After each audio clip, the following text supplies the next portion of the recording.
چقدر لایق و موفق هستید، مدام او را تحت فشار قرار می دهید که در مسابقه ها مقام اول را کسب کند، بهترین نمره ها را بیاورد تا تصویر شما را در مقابل دیگران هر روز قدرتمندتر، بهتر و موفقتر کند. روزی فرزند شما از این همه فشار خسته خواهد شد و دیگر در کنار شما احساس سرزندگی نخواهد کرد. ما زمانی وارد این بازی ها می شویم که فرزندانمان را برای آنچه که هست دوست نداریم، بلکه برای آنچه به دیگران نشان می دهد دوست داریم. ما فرزندمان را شرطی دوست داریم و این مثال درست شبیه رابطه ما با درونمان است. یک رابطه سرد و شرطی. درون ما اگر مدام درگیر ارضا کردن خواسته های ما برای نشان دادن هرچه بهتر تصویرمان به دیگران باشد، احساس فشار خواهد کرد. داستان اثبات کردن داستان تلخی است. ممکن است در کوتاه مدت تصویر خوبی از ما برای دیگران به جا بگذارد، اما در دراز مدت ما را به فرسودگی عجیبی میرساند و احساس لذت را از ما میگیرد، چون برای اثبات کردن است و نه برای لذت بردن، برای تصویر بهتر است و نه برای راحت تر زندگی کردن. بسیاری از آدم‌های اطراف ما آدم‌های درگیر جنگ هستند. وارد جنگ نشویم. از این جنگ‌های نامرئی ژنتیکی فاصله بگیرید. آن دوره‌ای که انسان برای بقا احتیاج داشت بجنگد، ثابت کند و قدرت را به دست آورد تمام شده است. در دنیایی که پیش رو داریم قدرت ما را آرام نخواهد کرد. رقابت ها انتها ندارد و اگر بخواهیم هر روز به شخصی در ذهنمان چیزی را ثابت کنیم، روزی با تمام مدال ها و مدارک و عکس ها و یادگاری هایی که مسئول این جنگ ها بوده است، احساس غریبگی خواهیم کرد و از خودمان میپرسیم پس چرا با تمام این ثابت کردن ها از خودم راضی نیستم؟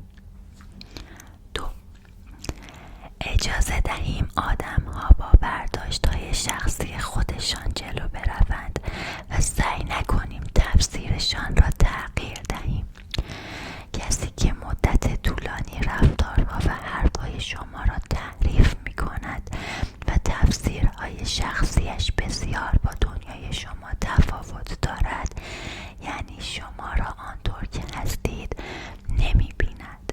ممکن است تلاش های گاه و بیگاه ما به طور موقت تفسیرهای طرف را تغییر دهد، اما باز فرد به تحریف های شخصیش برمیگردد.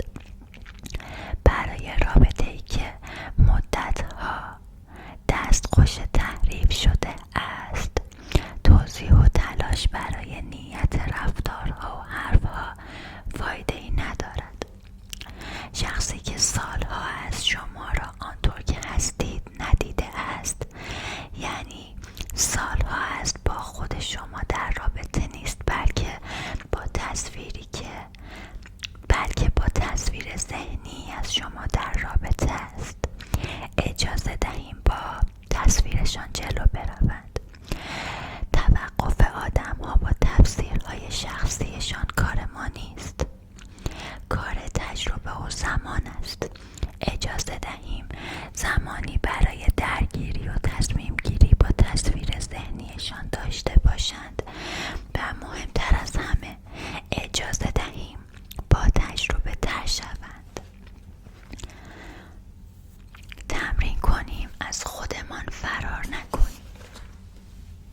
سرزنش کردن خودمان و فرار از خودمان رابطه عمیقی وجود دارد.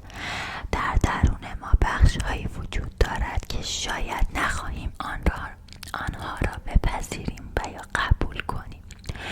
ما نقطه ضعف‌هایی داریم. اگر قبول خود واقعیمان بدون نقاب‌هایمان اتفاقی ساده و راحت بود که انقدر نسبت به انتقادها و دیدن درونمان مقاومت نشان نمی‌دادیم. ما در اغلب مواقع با رفتارهایی که داریم در حال فرار هستیم. ما فرار می‌کنیم تا نقطه ضعف‌هایمان را نبینیم و هرچقدر بیشتر از خودمان فرار کنیم بیشتر خودمان را در ذهنمان سرزنش می‌کنیم. برای همه ما پیش آمده که وقتی گذشته‌مان را مرور می‌کنیم از بعضی حرف‌ها و واکنش‌های خودمان عصبانی می‌شویم. از خودمان در بعضی موقعیت‌ها متنفر می‌شویم و به خودمان فحش می‌دهیم که چرا آن کار را انجام دادم، چرا آن تصمیم را گرفتم، با چه عقلی آن حرف را زدم. چراهایی که انتها ندارند. کلمه چرا کلمه سرزنشی است. زمانی که ما مدام این کلمه را در مورد خودمان به کار میبریم یعنی به شدت آدم درونیمان را تنبیه میکنیم و این تنبیه کردن ما را از درک کردن درونمان دور میکند و این یعنی فرار کردن از شناخت خودمان. هرچه بیشتر فرار کنیم بیشتر و محکمتر تنبیه میکنیم و چقدر آدم درونیمان با هر بار کتک خوردن از ما دور خواهد شد. شبیه مادری که فرزندش را برای اشتباهی که کرده است کتک میزند و سرزنش میکند. بیایید فکر کنیم که مادر قصد تربیت فرزندش را دارد و میخواهد او درست ترین رفتار و تصمیم را داشته باشد. آیا روشی که انتخاب کرده است فرزندش را از او دورتر نمی کند؟ آیا با این تنبیه کردن ها فرزندش می تواند احساس کند که دوست داشتنی است؟ آدم درونی ما باید تجربه کند و بزرگ شود. باید زمین بخورد. باید حرفای اشتباه بزند. تصمیم های نابجا بگیرد و واکنش های خام نشان دهد. آدم درونی ما باید تجربه کند. این انتخاب شما است که شبیه مادری تنبیه کننده در کنار او باشید و یا مادری که ضعف‌های فرزند خود را می‌بیند و صبر می‌کند تا تجربه ها تغییرات را به وجود آورند و او را پخته تر کنند. از خودتان دور نشوید. با همه نقطه ضعف‌ها دوست داشتنی هستید و انقدر خاطراتتان را با سرزنشی عمیق مرور نکنید. صبور باشید. تجربه هایتان به موقع به کمک شما خواهند آمد. تمرین کنیم مقایسه نکنیم. مقایسه کردن یکی از بزرگترین دور کننده هاست. مقایسه کردن اول ما را از خودمان، بعد ما را از آدم های اطرافمان و بعد هم ما را به شدت از دنیا و واقعیت زندگی دور می کند. همه چیز خیلی آرام شروع می شود زمانی که اصلا حواسمان نیست. اول با افکاری وارد می شود که صدایشان را به زور می شنویم.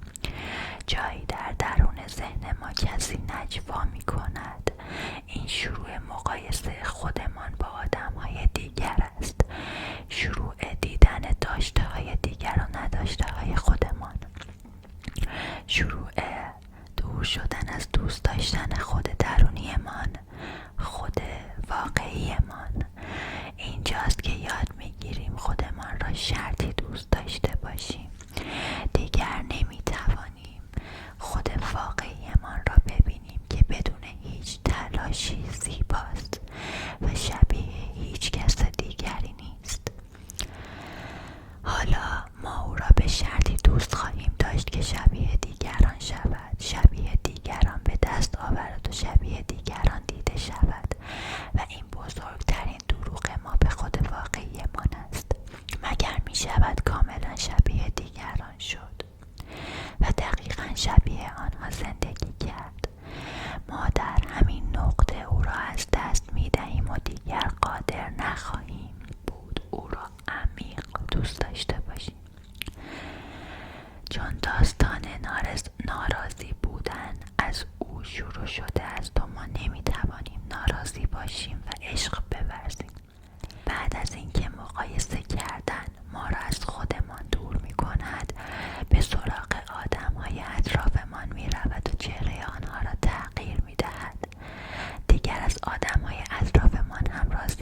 زندگیمان می شود. مقایسه کردن آهسته شروع شده است. صبور باشید. آرام افکارتان را نگاه کنید. فقط ببینید که چگونه مقایسه شما را